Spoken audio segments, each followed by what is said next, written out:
Alright, I'm more than halfway through the glue up process on the drawer bank for this sideboard I'm making for the living room, or the dining room rather.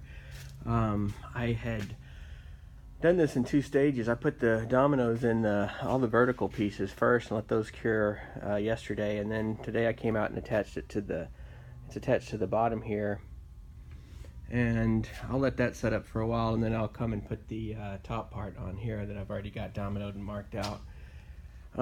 Quite a glue up. I'm glad I did it in 2 stages. Alright, I've been working on my Festool mobile workstation. I got some trays put together for the actual sustainers. I got to put some hardware on it so I can access some of this stuff. Just simple pulls or something. Got the pull out so I can get my sandpaper, probably the clamps and stuff that'll go with the table. On this side I've got another sustainer, and I think on this bank right there I'm going to have my Milwaukee containers with I keep a lot of hardware organized in those things, and it'd be good to keep them at hand. And then I've got another pull out right here for, I'll probably end up keeping glue and some stuff like that in there. It's coming along.